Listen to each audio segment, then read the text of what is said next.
Assalamualaikum warahmatullahi wabarakatuh. Selamat pagi kepada kalian semuanya. Selamat kalian sudah naik kelas ke kelas 11. Semoga kalian semakin sukses dan bersyukur kalian masih diberi nikmat sehat sehingga bisa mengikuti pembelajaran di semester ganjil ini tahun 2021 dengan baik dan masih dalam bentuk yaitu daring. Baik, pada pertemuan pertama ini Bapak mengampu mapel prakarya dan kewirausahaan di kelas 11 semua jurusan. Di PKWU seperti di kelas 10 kita itu ada 4, yaitu ada kerajinan, kemudian ada rekayasa, kemudian ada budidaya, dan terakhir ada pengolahan. Nah, kita yang pertama masih dalam masuk yaitu kerajinan dari limbah berbentuk bangun datar. Nah, ini gambaran produk-produk yang pernah dihasilkan oleh senior-senior kalian, yaitu dari bahan koran bekas. Satu, ini adalah jam dinding. Ini masih bisa dimanfaatkan, waktu itu masih bagus, sekarang berada di ruang guru di dinding. Kemudian ada lagi yaitu tempat menyimpan aqua botol, ini aqua gelas, ini juga sudah dibuat, ada, kita disimpan. Kemudian ini adalah asbak dan tempat untuk menyimpan permen. Kemudian ini adalah tempat tisu, bisa juga tempat permen, semuanya berkualitas. Nah, ini baru untuk menyimpan permen juga ada, senior kalian buat, ini bagus, sangat bagus sekali. Kemudian ini ada tempat pensil, kedua-duanya kanan kiri semuanya untuk menyimpan pensil.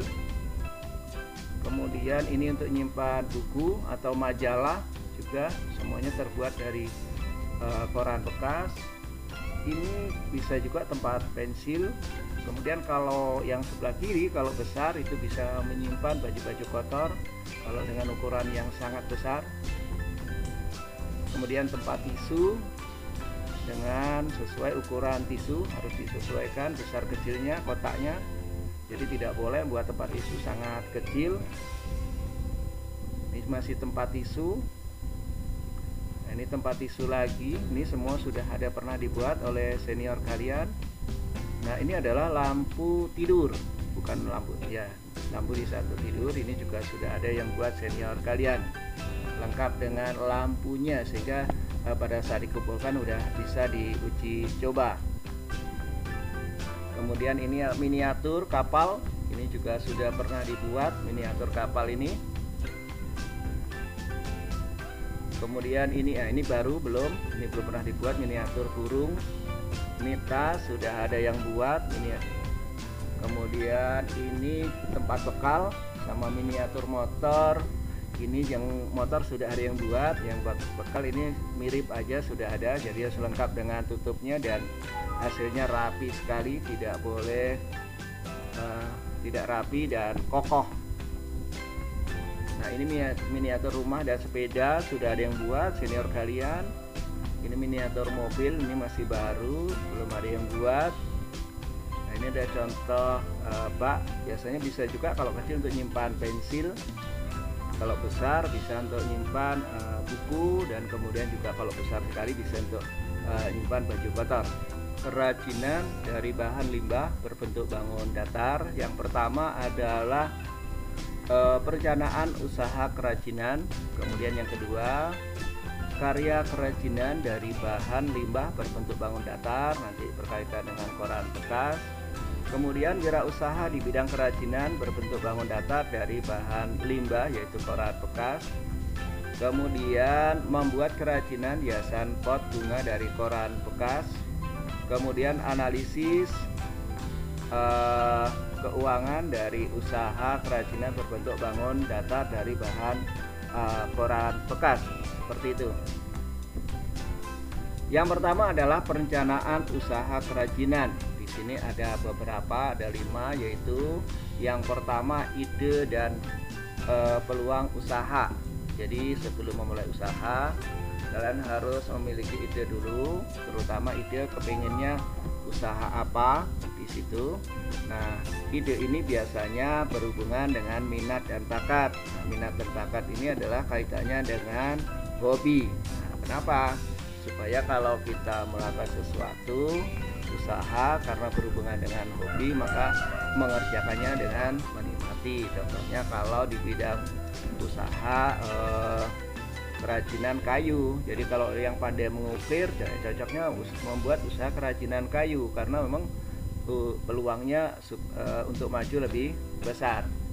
Nah, selain itu juga mungkin kalau memang hobinya belum banyak, bisa juga dengan mulai ide itu muncul pada saat kita itu suka bersilaturahmi atau melihat sesuatu atau searching di Google sehingga menemukan sesuatu sehingga kita tertarik, maka baru muncul ide. Atau kita lagi perjalanan atau melihat pameran-pameran tertentu, biasa juga muncul ide-ide. Jadi muncul banyak dari mana-mana aja. Yang penting harus sebelum memulai usaha kerajinan kita harus memiliki ide dulu, tidak bisa serta-merta langsung mulai gitu aja. Yang kedua, harus membaca peluangnya. Bagaimana peluangnya? Kalau bisa, walaupun sama-sama produknya sudah ada, kita harus memiliki ciri tertentu sehingga kita bisa diminatin. Nah, dibuat beda itu bisa satu dari keunikan, yang kedua dari kualitas, kemudian yang berikutnya dari harga. Nah, dengan adanya itu maka peluang usaha juga jadi besar. Nah, menengok peluang usaha itu bisa juga mencari informasi baik secara offline, bisa ke daerah-daerah tertentu, ke tempat-tempat tertentu di mana tempat-tempat penjualan. Kemudian bisa juga dengan searching secara online karena sekarang pemasaran masih banyak menggunakan secara online. Yang kedua yaitu analisis peluang usaha. Jadi sebenarnya udah kita bahas, jadi kita analisis dulu peluang usahanya, kira-kira bagaimana peluangnya, apakah ini bagus atau tidak, jadi supaya nanti tidak ada nyasar. Jadi walaupun nanti tidak ada kepastian bahwa kita sudah berusaha menganalisisnya peluang-peluang yang ada, kemudian belum sukses, itu coba harus bersabar dan terus berusaha sehingga bagaimana peluang itu bisa kita dapatkan dengan baik gitu. Nah, berikutnya adalah sumber daya yang dibutuhkan untuk melakukan suatu produksi. Nah, salah satu sumber daya yang paling utama yaitu sumber daya manusia. Kita punya modal besar, punya bahan dan lokasi, tapi kita tidak punya sumber SDM yang mampu mengerjakan dengan baik, maka kualitas hasilnya juga tidak maksimal. Jadi selain sumber daya manusia, yaitu ada lagi sumber daya modal, kemudian bahan baku, kemudian masih ada yang lain seperti itu, yaitu dalam rangka untuk melakukan kegiatan memproduksi. Nah, jadi sumber daya ini dalam rangka untuk mendukung kegiatan produksi kerajinan. Berikutnya adalah perencanaan administrasi berkaitan dengan pembukuan supaya kita tahu pendapatan berapa, keluar berapa, kemudian resiko-resikonya seperti itu, sehingga kita punya pembukuan yang bagus. Hari ini apa aja yang dibeli, kemudian bagaimana pemasarannya, bagaimana dengan pemasaran. Kemudian perencanaan pemasaran produk usaha kerajinan. Nah, ini kaitannya dengan perencanaan. Jadi setelah ada ide, kemudian menganalisis peluang usaha, kemudian SDM-nya disiapkan. Kemudian yang berikutnya adalah perencanaan pemasaran produk, yaitu bagaimana menjual produk, apakah baik secara langsung ke konsumen atau secara online, atau juga bisa melalui toko-toko atau distributor. Nah, itu yang harus direncanakan dengan sebagus mungkin agar tidak ada kendala di saat pemasaran produk ide dan peluang usaha.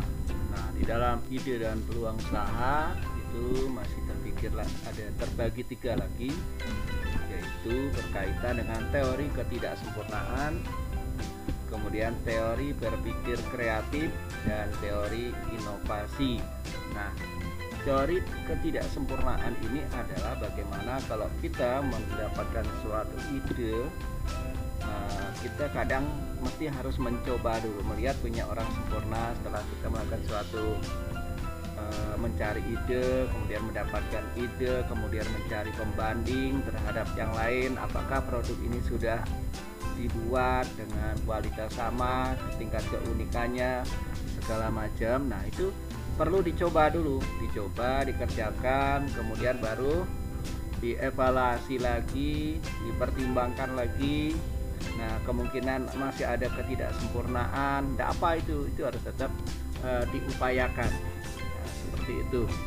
Nah, kemudian teori berpikir kreatif ini artinya bagaimana kita seorang calon wirausaha itu harus berpikir kreatif terus, bersifatnya membangun. Jadi harus berpikir bagaimana baiknya menurut orang ramai atau orang banyak, bukan karena baik menurut diri sendiri, karena kadang berpikir bahwa menurut kita sudah bagus, belum tentu menurut orang lain sudah bagus. Itu juga harus sering kreatif di dalam untuk bertanya, mengembangkan usaha yang akan dijalankan atau ide yang ada itu bisa untuk didiskusikan dengan teman-temannya.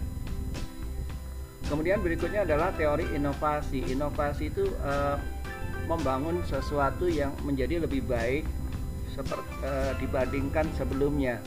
Jadi melakukan inovasi, perbaikan gitu. Jadi inovasi itu adalah melakukan suatu perbaikan dari kondisi yang sudah ada. Nah, awalnya ada ide dulu, kemudian sudah dibuat kurang sempurna, sudah itu kemudian dipikirkan lagi bagaimana menjadi lebih sempurna. Setelah jadi, melakukan suatu evaluasi lagi bagaimana dengan membandingkan produk-produk yang ada dibandingkan dengan produk sendiri, apakah sudah paling baik, apakah perlu harus berinovasi, berkreatif itu sehingga nanti menjadi pesaing. Seperti kalau kalian sekarang seperti Android itu merek-merek tertentu, Vivo dan apa, itu selalu berinovasi, jadi mengembangkan aplikasi baru dengan kualitas baru, dengan spek yang tinggi sehingga orang bisa menggunakan dengan mudah, dengan menyenangkan, seperti itu. Berikutnya adalah analisis peluang usaha. Nah, pertama adalah analisis kebutuhan pasar. Nah, analisis kebutuhan pasar ini artinya apa? Bahwa produk kita itu diperlukan tidak di pasar. Nah, banyak tidak yang memerlukan, kan gitu. Contoh, kalau ada kondisi tertentu, kerajinan itu terbagi ada 2. Yang pertama adalah fungsi pakai. Nah, fungsi pakai berarti orang banyak memakai. Itu apalagi kalau dipakai dalam kehidupan sehari-hari, dalam sering hari-harinya dipakai, maka itu banyak orang gunakan. Satu lagi adalah fungsi hias, yaitu hanya sekedar pajangan. Nah, itu juga berarti orang itu sekali beli, lama lagi beli, seperti itu. Beda kalau dalam kebutuhan sehari-hari yang sering digunakan, maka biasa cepat rusak, terus beli lagi. Itu kondisi tertentu, maka perlu dianalisis kebutuhan pasar itu sedikit atau banyak. Kalau kebutuhannya sedikit berarti harus dari tempatnya banyak, kondisinya seperti itu, sehingga dipertimbangkan dalam untuk memproduksinya nanti. Berikutnya adalah analisis kebutuhan materi. Materi ini berkaitan dengan bahan baku, kemudian modal. Nah, itu bagaimana pendistribusiannya, kemudian memproduksinya bagaimana. Produksinya harus apakah bisa untuk jangka panjang, itu harus dipertimbangkan berkaitan dengan materi. Jadi harus benar-benar dipikirkan bahwa dari segi bahan baku itu tidak ada kendala. Jangan kemudian nanti usaha ini laris tapi tidak ada bahan baku, sama aja. Itu akhirnya apa? Usahanya akan berhenti, tidak berjalan lagi. Berikutnya adalah analisis keberlanjutan usaha. bagaimana apakah usaha ini bisa untuk jangka panjang atau hanya jangka pendek. Contohnya ada suatu produk yang tren tertentu hanya untuk jangka pendek, sehingga untuk jangka panjangnya dia orang tidak perlu lagi gitu loh. Nah, itu namanya harus berkaitan dengan keberlanjutan usaha. Maka dari itu di dalam suatu usaha seorang wirausaha harus selalu kreatif, inovatif, selalu mencari, membaca sesuatu yang update, yang baru, sehingga jangan produknya ketinggalan. Karena seiring dengan waktu orang itu menginginkan sesuatu yang terbaru terus. Maka produk juga gitu, harus berkembang terus, tidak boleh ketinggalan dengan zaman. Bagaimana jangan sampai usaha ini hanya bisa untuk jangka pendek usahanya. Analisis persaingan, bagaimana persaingan di pasar dengan produk yang sama, apakah bisa bersaing produk kita. Salah satu syarat benda itu bisa memiliki daya saing, satu pertama adalah dari kualitas. Kualitas itu keunikannya, kemudian keindahannya, kemudian bahan bakunya berkualitas, itu yang pertama. Kemudian yang kedua adalah harga. Jangan sampai Anda itu kualitas produknya rendah, tidak terlalu maksimal, tapi harga tinggi, itu juga kalah saing dari segi harga. Yang kedua berkaitan dengan apalagi kalau kualitas sama, harganya lebih tinggi juga masalah. Maka kalau bisa dalam memproduksi itu bagaimana suatu barang itu memiliki kualitas bagus, kemudian harganya bisa bersaing atau lebih rendah dibandingkan produk yang sama. Kemudian yang ketiga adalah promosi atau pemasaran. Nah, itu penting, sehingga barang sangat bagus kalau tidak pernah dipromosikan, tinggal suatu di kampung ya tidak akan ada yang beli. Nah, supaya ada yang beli maka harus banyak promosi, apalagi sekarang bisa promosi melalui satu medsos online, yaitu media online. Itu bisa medsos, Facebook, WA atau yang lain. Biasa yang paling sering itu sekarang adalah Facebook, seperti jual makanan, kerajinan, itu tinggal pesan aja. Kalau kita klik di Facebook banyak orang yang promosi seperti itu. Sehingga saya ingatkan kembali lagi bahwa suatu kerajinan itu memiliki daya saing, syaratnya satu adalah kualitas, harga, dan promosi. Berikutnya adalah analisis pendapatan dan pengembangan. Analisis pendapatan dan pengembangan. Nah, ini kaitannya analisis bagaimana keuntungannya. Nah, jangan sampai kemudian usaha tidak ada keuntungan. Itu juga tidak boleh. Jadi untuk itu ada perlu namanya tadi pembukuan, sehingga supaya jelas hasilnya, sehingga usaha ini bisa berkembang, bisa berjalan terus. Nah, seperti itu. Kemudian analisis pendapatan itu biasa dengan menggunakan pertama analisis SWOT. Nah, yang pernah kalian dapatkan waktu di kelas 10, strength, weakness, opportunity, dan treatment. Nah, itu adalah analisis yang digunakan di dalam usaha, berkaitan dengan usaha. Kemudian analisis pengembangan usaha. Nah, bagaimana untuk mengembangkan usaha ini sehingga usaha tidak berhenti gitu aja, tapi usaha ini benar-benar untuk jangka panjang, sehingga nanti suatu saat kalian yang pengusaha memiliki karyawan yang banyak sehingga tidak perlu lagi kerja. Mungkin kalau awal-awal yang wirausaha masih harus kerja sendiri dibantu 1-2 orang, tapi kalau sudah berkembang usahanya untuk jangka yang panjang, maka itu nanti banyak karyawan, tinggal hanya memanage aja.